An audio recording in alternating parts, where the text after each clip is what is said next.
오늘 2022년 추수감사절로 예배를 드리게 된 것 하나님께 무한한 영광을 돌립니다. 오늘 말씀의 제목은 나의 약함이 감사하다라는 제목으로 하는 말씀을 전하도록 하겠습니다.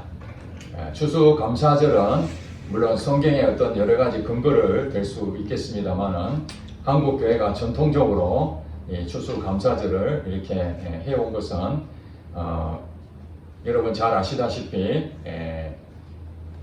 메이플라워를 타고 신앙의 자유를 찾아 102명의 사람이 미국으로 가게 됩니다. 신대륙이었던 그 미국에 가서 신앙의 자유를 가지고 살고자 하는 그 꿈을 가지고 도착했지만은 여러 가지 풍토병과 추위와 굶주림 속에 절반의 사람이 목숨을 잃고 거기서 원주민들에게 얻은 그 씨를 뿌려서 가을에 추수를 하게 됩니다. 그래서 도와주었던 원주민들과 함께 예배 드렸던 하나님께 감사 예배 드린 그것이 미국의 추수감사절 유래가 되었고 그것을 또 선교사를 통해서 우리 한국에 전파되었습니다. 그 이후로 한국 교회에서는 이 추수감사절을 지금까지 지내오고 있습니다. 물론 지금은 추수철이 다 지나간 상태입니다. 우리나라하고 외국하고의 그 절기가 맞진 않지만 우리나라에서 교회마다 또 추수감사절을 추석을 전후로 해서 그렇게 지내는 데도 있고 원래 이 절기를 반드시 지켜야 되는 율법적인 그런 부분이 아니고 감사하는 마음으로 이 절기를 지킨다는 의미에서 올 한 해 하나님께서 우리에게 베풀어 주신 은혜를 생각하고 또 감사하는 마음을 다시 회복하는 시간이 되었으면 좋겠습니다. 여러분들은 1년 동안 생각을 해볼 때에 감사를 얼마나 많이 하셨습니까? 예수를 믿는다는 것은 우리가 참 많은 감사를 할 수 있는 그런 특권을 가지고 있습니다. 왜냐하면 요한복음 3장 16절 말씀처럼 하나님이 세상을 이처럼 사랑하사 독생자를 주셨으니 이는 그를 믿는 자마다 멸망치 않고 영생을 얻게 하신다고 그 말씀 앞에 우리는 예수 그리스도를 믿음으로 영생을 얻은 자가 됐습니다. 감사의 가장 큰 기쁨 중에 하나가 구원 아니겠습니까? 하나님과 영원히 함께 한다는 그 구원은 우리가 이 땅에 살 때는 잘 인식을 하지 못할 수도 있지만 여러분 주변에 보았을 때 한평생 살고 이 세상을 떠나는 사람들은 지극히 당연한 일이 될 것입니다. 우리도 언젠가는 이 세상을 떠나게 될 것입니다. 아무리 돈이 많은 부자라 할지라도 권력을 다 가진 사람이라 할지라도 이 세상에 끝은 오게 됩니다. 그럴 때에 우리 영혼의 구원에 대한 부분을 심각하게 고민하지 않을 수가 없습니다. 그런 점에서 우리가 구원을 얻었다는 이 자체는 현재 우리에게 큰 대단한 가치 보이지 않아서 사람들이 값싸게 그렇게 생각할지 모르지만 또 교회를 나와서 예수를 믿으면 구원 얻는다니까 그렇게 크게 인식하지 못할지 모르겠지만 사실 이 구원의 감사는 보통 일이 아닙니다. 저도 하나님께서 저를 이 땅에 보내시고 청년 때 하나님을 만났을 때 그 기쁨이 지금도 생생히 남아 있습니다. 늘 마음속에 하나님과 함께 하는 그 마음이 얼마나 감사한지 모릅니다. 여러분들은 어떻습니까? 예수를 믿는 기쁨이 구원 얻는 그 감사도 있지만 그 외에도 무궁무진한 감사거리가 엄청 많이 있을 것입니다. 오늘 본문 말씀을 통해서 감사하는 거리가 굉장히 많은데도 불구하고 감사하지 못하는 우리의 모습을 보고 다시 회복해서 정말 금년 한 해 마무리를 감사의 한 해로 마무리하고 매일매일 우리가 하나님하고의 기쁜 관계 속에서 감사가 넘치시기를 주의 이름 축복합니다. 오늘 본문 말씀 보니까 예수님께서 예루살렘으로 가실 때에 사마리아와 갈릴리 사이로 지나가시다가 어느 한 마을로 들어가시게 되었습니다. 12절에 보니까 한 마을에 들어갔는데 그 마을이 사람들하고 격리된 한 나병 환자들만 모여있는 곳이 있었던 것 같습니다. 예수님께서 아시다시피 당시에 여러 곳으로 복음을 전하시다가 귀신 들린 자들에게 귀신을 쫓아내고 병든 자에게 병을 고치는 그리고 또 말씀을 전하는 그런 일을 예수님께서 하셨습니다. 비록 한 마을에 그 있던 나병 환자들도 사람들하고 격리되어 있는 일이었지만은 예수님의 소식에 대해서는 그들도 들었던 것으로 보여집니다. 왜냐하면 예수님이 이 마을을 들어가시니 나병 환자들이 예수님 앞에 나왔다는 걸 봤을 때에 전혀 정보를 몰랐다면 굳이 예수님 앞에 나올 이유가 없지 않겠습니까? 그런데 병이 나았다는 그 소식을 그들은 이미 알고 있었던 것이고, 그런데 마침 자기들이 살고 있는 이곳에 예수님이 오신다는 소식을 듣게 됩니다. 그런데 이 나병 환자 10명이라고 그렇게 성경은 말하고 있습니다. 한 명도 아니고 10명의 집단적으로 나병 걸린 사람들이 예수님을 만나려고 나왔는데, 사람들하고 접촉하면 부정한 일이기 때문에 그것을 율법을 어기게 되는 일입니다. 당시에 문화가 그렇습니다. 그래서 예수님에게도 가서 자기 질병을 고치기를 원하고 만나고 싶었지만은 가까이 가지 못하고 멀리 있어서 예수님을 소리를 높여서 부릅니다. 가까이에서는 그냥 조용조용 얘기하면 되지만 멀리 계시니까 자기 말을 듣기를 바라는 마음에서 13절에 보니까 소리를 높여 이르되 예수 선생님이여 우리를 불쌍히 여기소서 이렇게 말합니다. 오늘 본문에는 나병 환자에 대한 부분 나오지만은 또 다른 내용들을 보면은 눈먼 사람들도 있고 또 안전뱅이도 있고 다양한 사람들이 예수님 만날 때에 항상 하는 말이 뭐냐면은 나를 불쌍히 여겨달라고 그런 고백합니다. 즉 자기의 처지가 어떻다는 것입니까? 도움이 없으면 살 수 없는 상황입니다. 나를 불쌍히 여기소서. 우리가 예수를 믿는 가운데에 여러 가지 어려움이 생깁니다. 남의 도움이 필요합니다. 여기 가도 도움을 못 받고 저기 가도 도움 못 받고 오히려 거절당하고 그 상처를 받을 때가 얼마나 많습니까? 예수님 앞에 나올 때 우리의 마음은 뭐냐? 주여 나를 불쌍히 여기소서. 그 한마디면 끝입니다. 우리가 뭐 구구절절하게 아무리 그 예수님 마음 얻으려고 별얘기를 다 해본들 그게 의미가 없습니다. 사람들에게는 그게 통할지 모르지만은 예수님께서는 우리 마음을 이미 다 아십니다. 멀리 있어서 예수 선생님이여 우리를 불쌍히 여겨달라는 그 말 한마디에 예수님께서 14절에 그들을 보시고 불쌍히 여겨달라는 그들의 음성을 듣고 뭐라고 말씀하십니까? 가서 제사장들에게 너희 몸을 보이라 그렇게 말씀하셨습니다. 지금 이 말씀은 나병 환자들에게는 사실은 정말 희망의 메시지입니다. 왜냐하면 몸이 낫지 않으면 제사장들에게 갈 수가 없습니다.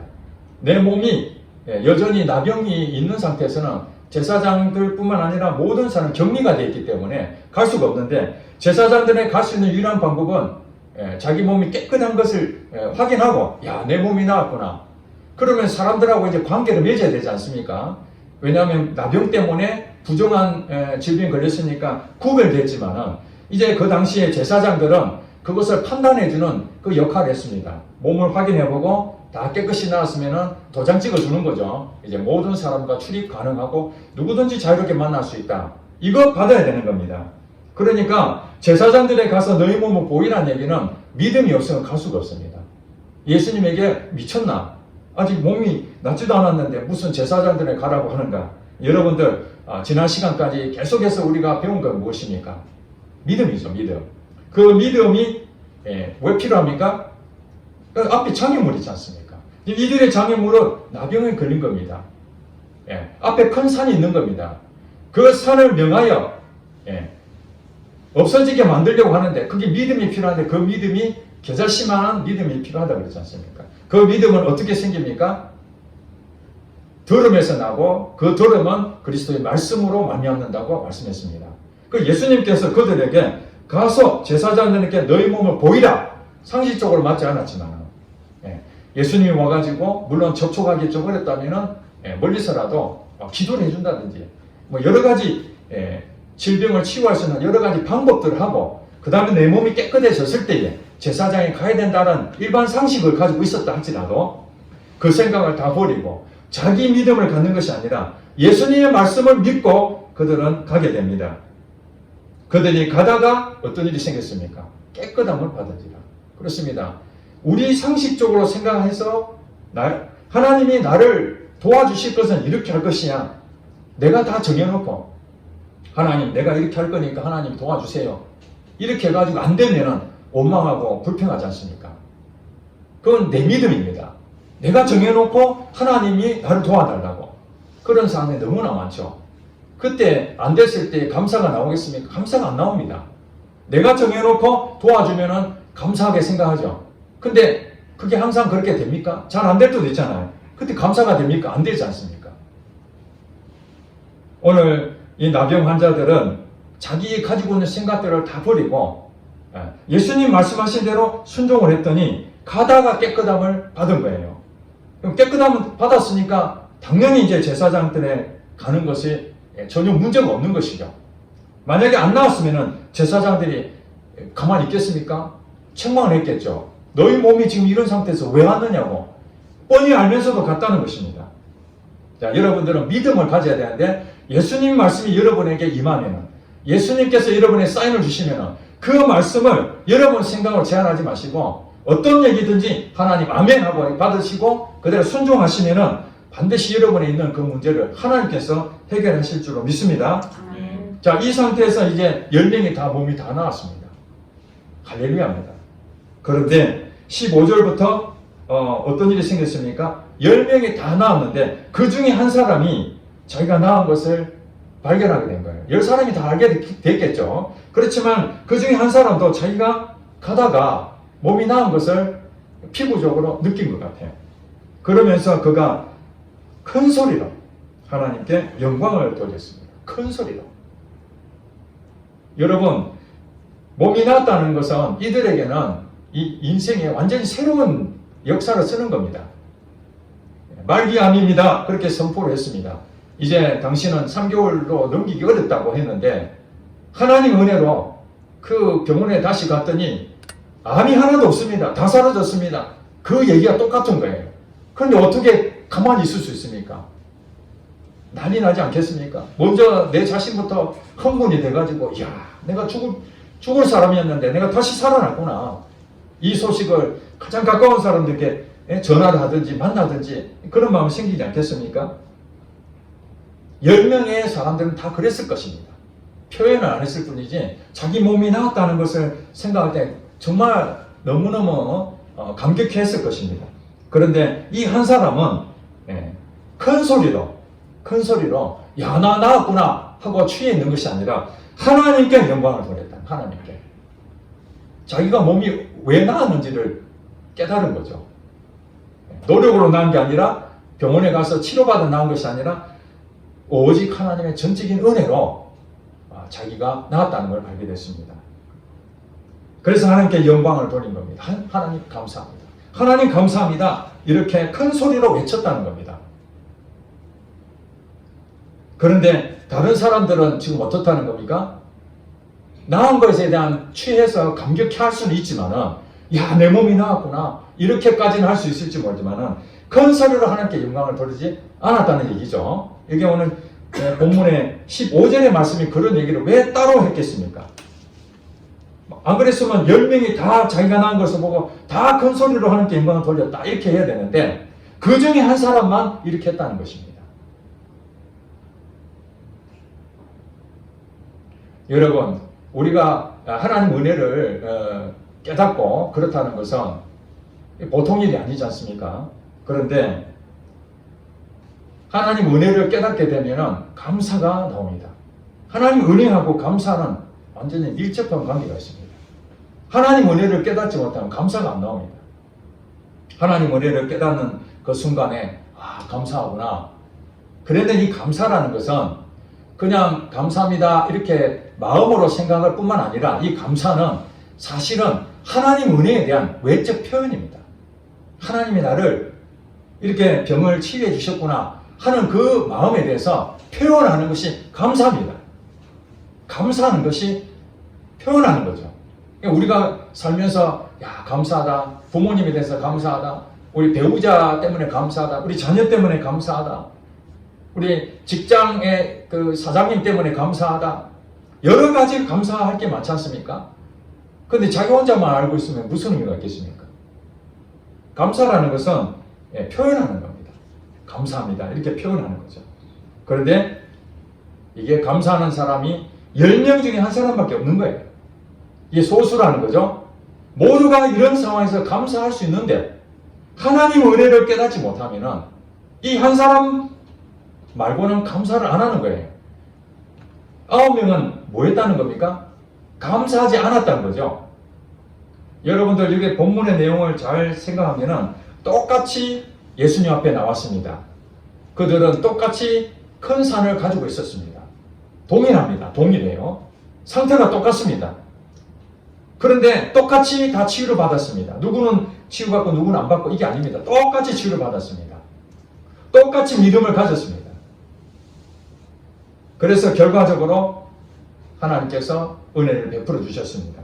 그런데 9명은 하나님 은혜를 못 깨닫고 한 명만 하나님 은혜를 깨닫게 된 것입니다. 하나님 은혜를 깨닫는 사람은 외적인 감사에 표현하는데 큰 소리로 하나님께 영광을 돌립니다. 그뿐만 아니라 돌아와 가다가 제사장한테 몸을 보이러 가다가 이 상황이 맞아떨렸거든요. 그러면 이제는 사실은 특별한 일 없으면 제사장한테 몸을 보이고 그냥 집에 가면 됩니다. 그런데 이 한 사람은 가다가 몸이 나았는데 제사장한테 가지 아니하고 예수님한테 다시 돌아오는 겁니다. 예수님한테 돌아와서 뭐라고 고백합니까? 16절에 예수님의 발 아래에 엎드려 감사하니 그는 사마리아 사람이라 이렇게 설명하고 있습니다. 예수님 발 아래에 엎드린다. 완전한 복종이죠. 사람 앞에 무릎을 꿇는다는 것은 그 사람한테 나의 모든 것을 다 맡기는 겁니다. 내가 복종합니다. 내가 모든 것을 당신 앞에 다 일임합니다. 그런 마음입니다. 예수님 발 앞에 엎드려 감사합니다. 큰 소리로 하나님 감사합니다. 그렇게 자기가 외쳤지만은 그리고 이게 고쳐주신 분은 예수님이시구나 하는 것을 깨닫고 다시 예수님 앞에 돌아와 그 발 아래 엎드려 감사를 했다는 것입니다. 근데 여기 보니까 그는 사마리아 사람이라고 정보를 우리에게 줍니다. 그러면 나머지 9명은 누구라는 겁니까? 유대인이라는 거죠. 유대인. 지금 예수님께서 예루살렘을 가실 때에 사마리아와 갈릴리 사이로 지나가신 한 마을이었거든요. 여기 있는 공동체는 다 유대인들이었습니다. 그러면은 예수님 이전에 구약시대가 있었지 않습니까? 이 구약시대의 배경을 보면은 솔로몬 이후로 북쪽 이스라엘과 남쪽 유대가 한 나라였는데 이게 갈려지게 됩니다. 북이스라엘과 남유다로.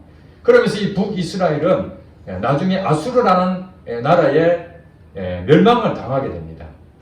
남쪽 그 유다는 다윗의 후손으로서 계속 왕조가 이어져 가지만은 북쪽 이스라엘은 아수르한테 망하면서 아수르의 정책이 혼혈 정책이었습니다. 피를 전부 다 막 섞여버리는 겁니다. 단일 민족으로 살지 못하도록 서로 다른 이방인들과 결혼하게 만들고 아수르 사람들과 결혼하게 만들고 이렇게 섞여버리고 그런 사람들을 혼혈이라고 해요. 혼혈. 그러니까 사마리아 사람들은 북이스라엘 수도였기 때문에 혼혈족이 돼버린 거예요. 남쪽에 있는 그 유대인들은 이제 북쪽의 이스라엘과 한 민족이지만은 그들이 볼 때에 피가 섞인 이방인과 똑같다고 생각해서 당시에는 유대인들이 어떤 생각하냐면 이방인들하고 접촉을 해도 부정한 사람으로 인정을 했거든요. 이방인들 밥도 같이 먹지 않습니다. 접촉도 안 합니다. 그랬는데 그들과 같이 결혼하고 사는 그 모습들에 남쪽의 유대인들은 사마리아 사람들을 개 취급을 했습니다. 한마디로 천민 취급을 했다는 얘기입니다. 그렇기 때문에 이 10명의 나병 환자 중에서 9명은 유대인이었고 한 사람이 이 사마리아 사람은 사실은 나병 환자 중에서도 아주 약자, 천민으로 취급받던 그 사람이었습니다. 성경이 무엇을 우리에게 말하고 있습니까? 이 똑같은 유대인 중에서도 9명은 하나님의 은혜를 받았는데도 불구하고 감사하지 않았고 이 한 사람은 유대인도 아니고 개 취급당한 천민으로 여겨졌던 이 사마리아 한 사람이면 이 사람만 하나님의 은혜를 깨달았다. 그리고 감사했다. 이렇게 우리에게 아주 두 부류로 딱 나눠서 설명하고 있습니다. 그러면서 예수님께서 이렇게 말씀하십니다. 10사람이 다 깨끗함을 받지 아니하였느냐? 그 9은 어디 있느냐? 이 이방인 외에는 하나님께 영광을 돌리러 돌아온 자가 없느냐? 이렇게 말씀하셨습니다. 이게 결론의 말씀이죠. 10사람이 다 깨끗함 받았는데 9은 어디로 갔느냐? 하나님의 은혜를 다 입었고 치유를 다 받았으면 당연히 하나님을 찬양하고 영광을 돌리고 감사해야 되는 게 마땅한데 그들은 다 어디 가버리고 여기 이방인이라고 그랬지 않습니까? 사마리아 사람은 이방인이 아닙니다. 근데 혼혈족이라는 그것을 의도적으로 표현하는 거죠. 이방 사람으로 취급받는 이 한 사람만 하나님께 영광을 돌리고 왔구나. 제가 이것을 깨달은 것이 있었습니다. 무엇인가? 왜 여기서 사마리아 사람이라는 그 부분을 정보로 흘렸을까? 그것은 이 사마리아 사람의 입장을 생각해 보면 유대인들에게도 천한 대접을 받고 멸시를 당하고 사람 구실도 못하는 상태에서 늘 이렇게 움츠러드는 삶을 살고 있었는데 거기에다가 나병까지 걸린 거예요. 이것을 첩첩삼중이라 하지 않습니까? 어려운 일이 2개, 3개 겹치게 되면 사람이 다 이제 망연자실합니다. 인생을 포기할 수밖에 없습니다. 나병만 걸려도 불치병이기 때문에 사람들을 격리해야 되는 그 서름이 있는데 거기다가 천민까지 됐으니 이 얼마나 큰 아픔이겠습니까? 결국에는 하나님의 은혜를 깨닫는 사람은 정말 자기 자신이 약자고 천민으로 여기고 남들에게 인정도 받지 못한 그런 상황이 됐을 때 오히려 더 큰 감사가 있다는 것을 우리에게 보여주고 있는 것이 아니겠습니까? 여러분은 어떻습니까? 저는 이런 마음이 듭니다. 제가 어떨 때는 제 성격에 이런 부분이 좀 부족한 부분이 있어요. 이거 좀 고쳤으면 좋겠다. 누가 지적 안 해도 제 자신이 이런 부분이 좀 부족한데 우리 지난주에 우리 그 가족들 모여가지고 저의 성격의 어떤 한 부분에 좀 부족한 부분들을 이렇게 서로 얘기해 나눴습니다. 듣기에 따라서는 아빠의 자존심도 있고 남편의 자존심도 있는데 내가 그걸 모르는 것도 아니고 다 아는데 그렇게 가족들에게 사는 대로 자기 성격대로 살자 그렇게 말할 수 있는데 그 얘기를 들으면서 제 마음이 한편에 그런 마음이 들었어요. 내가 만약에 성격도 좋고 사람들은 너그러운 마음으로 온유하고 다 사랑을 품고 태생적으로 유전적으로 모든 것이 너그럽고 한 대 때리면 왼쪽도 돌려댈 수 있는 그런 너그러운 마음이 있었으면 얼마나 좋을까. 그럼 부럽지 않습니까? 까칠하지 아니하고 예민하지 아니하고 어떤 말을 하더라도 다 받아주면 얼마나 좋겠습니까? 그런 목사님들 얘기 들으면 참 너무 부러운 거예요. 성도들이 우리 목사님 너무 인자하시고 사랑이 넘치고 막 이런 얘기 하면은 제가 그런 걸 보면은 너무너무 부족한데 제가 깨달은 것이 있습니다. 부족하기 때문에 하나님만 바라볼 수밖에 없다. 내가 만약에 너그럽고 인정도 많고 남들이 볼 때 저분은 정말 참 훌륭하신 분이다. 저분은 예수를 안 믿어도 정말 고인이야. 이렇게 얘기할 수 있었다면 아마 제가 9명의 유대인 나병 환자 이 사람이 아니었겠는가. 하나님이 나를 목사가 되게 하시고 이렇게 은혜를 베풀어 주셨는데도 불구하고 내 가진 것이 남들보다 탁월하고 재능도 많고 좋은 유전도 받고 그런 것이 당연하게 여길 수도 있지 않겠습니까? 하나님이 은혜를 베풀어 줬는데도 불구하고 그 감사하는 것은 그렇게 많지 않을 수도 있을 것입니다. 그런데 아무리 생각해도 이것이 많이 부족하고 내가 고치려고 해도 잘 안 고쳐지고 약하구나. 난 참 약한 자구나. 그걸 깊이 생각할 때마다 하나님의 은혜가 더 넘치는 걸 제가 깨닫게 됩니다. 사도 바울도 고민이 있었던 것 같습니다. 주의 나라와 주의 의를 위해서 담대하게 죽음을 무릅쓰고 복음을 전했는데 그에게 가시가 있었습니다. 질병이 있는데 그 질병이 구체적으로 어떤 질병인지는 자세히 나와 있지 않습니다. 그러나 그 질병 때문에 많이 힘들었던 것 같습니다. 그래서 하나님 앞에 기도하면 하나님 이 몸을 고쳐달라고.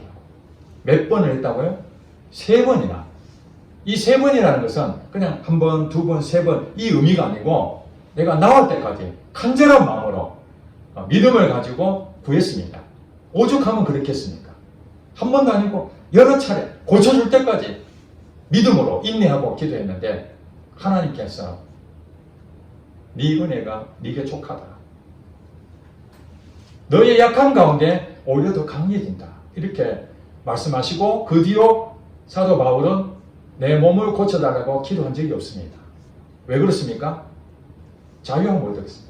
질병은 여전히 있지만은 그 질병이 내게 교만한 마음을, 질병이 없어지고 하나님의 계시가 너무 많이 임하고 하늘도 왔다 갔다 하고 은사도 넘치고 사람들이 따르고 이렇게 생각해 보세요.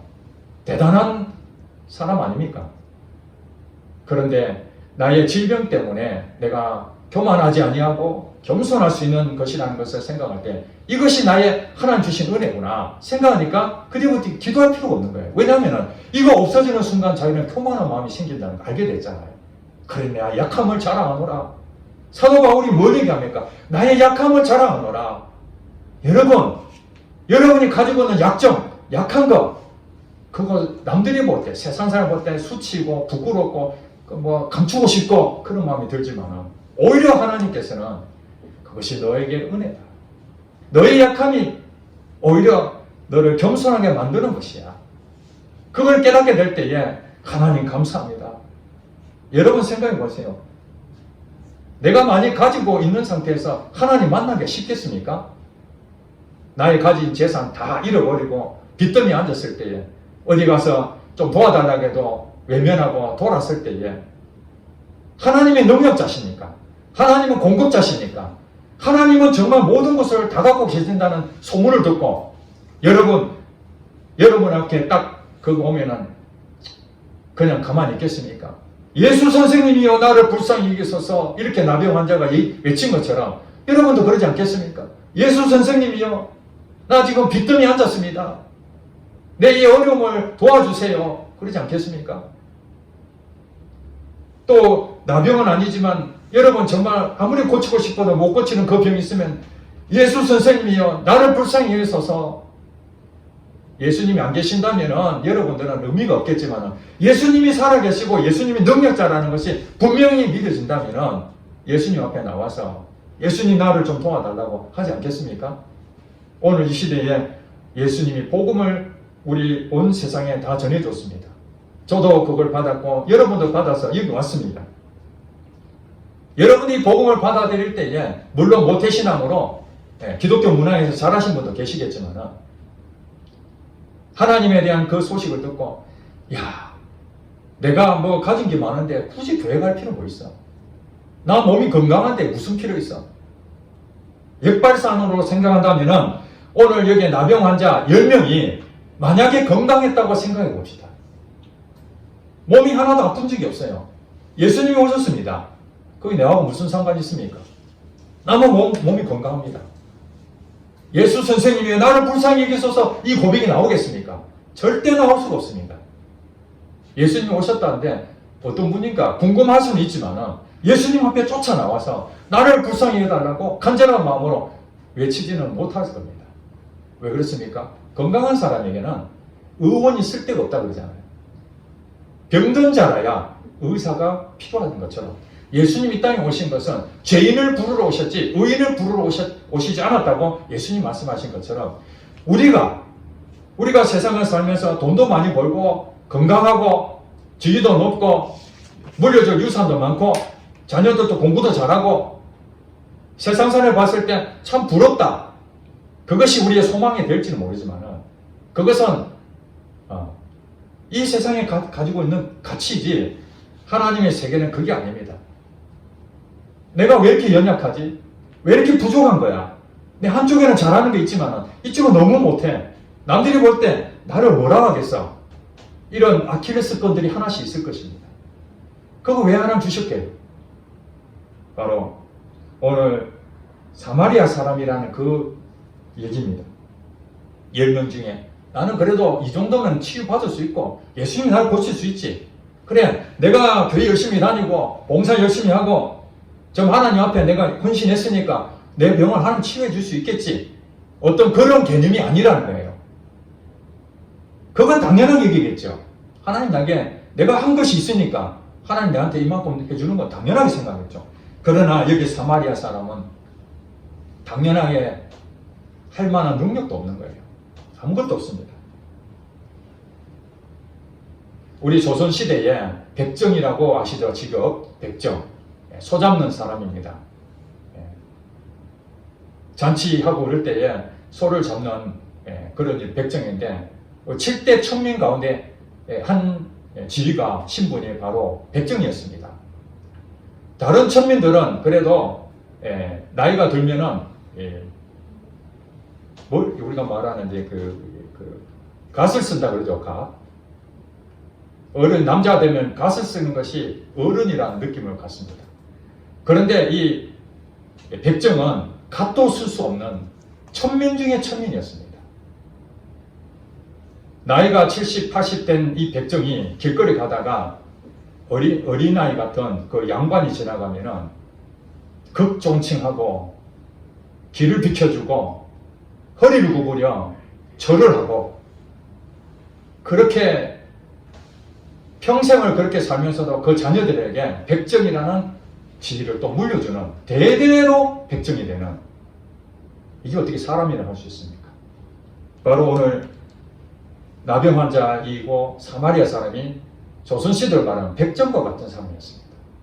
그 백정과 같은 사람들이 있었는데 우리나라의 선교사들이 조선 땅에 와서 복음을 전하고 그 백정들이 사는 곳에 선교사가 복음을 전하게 됩니다. 그 소식을 들었던 이 백정들이 나 같은 사람이 무슨 하나님을 믿을 수 있겠는가? 그래서 선교사들이 그렇지 않습니다. 하나님은 여러분들을 사랑하시고 동등하게 생각하십니다. 이렇게 설교를 하니까 설마 그럴까 했는데 정말 사람 대접을 해주니까 그러면서 이제 교회를 가게 됩니다. 근데 백정들이 있는 곳에 양반들도 복음을 듣고 양반들도 같이 옵니다. 여러분 교회 안에 양반과 백정이 섞여서 예배 드릴 수 있습니까? 못 드립니다. 당시 문화로는 있을 수 없는 일이었습니다. 초기 한국 교회의 역사를 보면은 그런 것들 때문에 갈등이 매우 많았습니다. 그 당시에는 남녀 7세 부동석 이래가지고 같이 앉으면 안 됩니다. 그래서 교회도 예배 드릴 때에 오른쪽은 남자, 왼쪽은 여자가 따로 구분해서 드리고 서로 얼굴도 쳐다보면 안 되니까 커튼을 딱 쳐서 예배 드리기로 했습니다. 그 정도로 당시의 문화를 인정하지 않을 수 없는 그 상황에서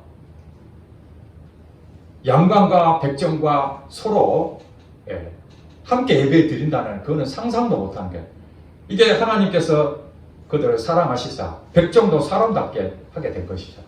그 백정이 생각했을 때 어떻게 했습니까?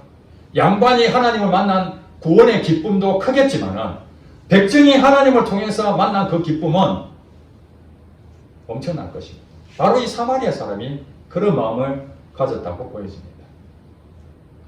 여러분, 오늘 추수감사절이라서 그냥 감사한 설교로 여러분 끝날 것이 아니라 데살로니가전서 5장 18절 말씀처럼 범사에 감사하라. 이는 그리스도 예수 안에서 너희에게 향하신 하나님의 뜻이다. 그렇게 말씀했습니다. 이것은 추수감사절 때 한번 감사에 대해서 한번 되새김질하는 그런 것이 아니라 범사에 감사하는 겁니다. 양반돼도 감사하고 백정이어도 감사하고 유대인이 치유받아도 감사하고 사마리아 사람이 치유받아도 감사하고 오늘 날 구원하신 주 감사 찬양하는 것처럼 부자도 감사하고 가난해도 감사하고 장미라는 것 때문에도 그 꽃이 얼마나 아름답습니까? 그것도 감사하고 장미 꽃에 가시가 있는 것도 감사하자 그 얘기 아니겠습니까? 그렇다면은 범사라는 그 안에 우리의 삶에 모두 다 포함이 됐습니다. 지난주에 저희 동기가 군대에 같이 군대 생활을 했던 동기가 친구 지인의 도움 요청으로 일하다가 토사에 깔려서 죽은 내용으로 단톡방에 올라온 것 같습니다. 잘 지내고 있었는데 도와주러 갔다가 갑자기 죽게 된 일입니다. 이것이 남의 일처럼 느껴지지 않지 않습니까? 얼마 전에 이태원 참사로 그 많은 사람들이 희생을 당했을 때도 우리가 그 자리에 있지 않았을 뿐이지 언제든지 그 자리에 누구든지 있을 수 있는 거 아니겠습니까? 희생자들에게 너무 안타까운 마음이지만 우리는 오늘 시간에 우리가 생각해 봐야 될 것은 이 감사라는 것은 어떤 일어났을 상황에서 구원 얻는 것도 감사할 일이요. 그러나 아예 일어나지 않는 것도 감사할 일입니다. 우리가 사실은 하나님이 보호해주지 않으면 오늘 이 자리에 살아남을 사람이 얼마나 있겠습니까? 일하다가도 죽을 수도 있고, 거리에 가서도 죽을 수 있고, 물에도 빠져 죽을 수 있고, 얼마든지 우리는 이 생명이 내 것이 아니라는 것을 알게 될 것입니다. 어떤 목사님이 그런 설교를 제가 듣고 굉장히 감동을 받았습니다. 우리가 암 걸려가지고 하나님께서 치유해 주셔서 너무너무 감사한데 아예 암을 안 걸리게 하는 건 더 감사하는 거 아니냐고. 여러분 그렇지 않습니까? 다니엘 기도에 여러분 보신 분들은 거기에 나와서 간증하신 분들 들어보면은 귀가 한쪽이 유전적으로 망가진 사람, 교통사고로 다리 한쪽을 잃은 사람, 별의별 사람 다 있지 않습니까? 우리가 볼 때는 온전하지 못하는 그 상황에서도 하나님 은혜를 깨닫고 하나님께 감사하고 하나님께 귀히 쓰임 받았습니다. 그렇습니다. 세상 사람들은 완전하고 완벽하고 많은 것을 딱 갖추고 그렇게 가기를 원하지만 하나님은 그것을 완전하게 주지 아니하시고 우리에게 때로는 약한 것을 주실 때가 있다는 것입니다. 남들이 볼 때 비교해봤을 때 내가 약한 게 있어요. 그때가 뭡니까? 나의 약함이 감사라는 거예요. 여러분이 그 약함 가지고 좌절하지 마시기 바랍니다. 낙심하지 마시기 바랍니다. 그 약함이 있는 것 자체가 여러분에게 감사할 수 있는 감사거리가 무궁무진하게 예수 믿는 사람에게는 넘치고 넘친다는 사실입니다. 저는 그런 것 때문에 하나님이 안 계시면은 저 참 어리석은 자인데 하나님 계시니까 나의 이 약함이 감사가 되는 거예요. 하나님이 계시니까 여러분의 인생에 감사가 넘칠 것입니다. 여러분 재정적 어려움이 있어도 그런 날이 온다 할지라도 하나님 계시기 때문에 하나님 감사가 되는 겁니다. 여러분 질병이 지금 없지만 나중에 질병이 생기더라도 하나님이 계시기 때문에 그래서 감사가 되는 겁니다. 감사가 많이 나오는 것은 여러분 마음이 평안하는 것이고 여러분 성령의 인도함을 받는 것이고 그런 사람 하나님께서 귀하게 쓰지 않겠습니까? 여러분 한 해 동안 베풀어주신 하나님을 생각하시고 이 감사를 잃어버린다면 여러분은 지금 하나님 관계가 멀어지는 9은 어디 갔느냐 이렇게 책망하시는 겁니다. 그리고 여러분들 날마다 기쁨으로 감사거리들이 비록 좋지 않은 일들이 일어나더라도 여러분의 끊임없이 감사가 나오고 있다면 이것은 하나님 은혜가 부어지고 있는 것이고 여러분들은 복을 받은 사람이라는 것을 명심하시기를 주의 이름 축복합니다. 우리 함께 찬양하고 기도하겠습니다.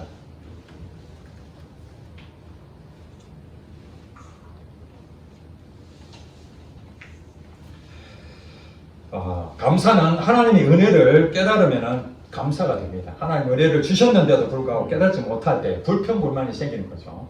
이 시간에 하나님 은혜를 찬양하면서 함께 기도하겠습니다.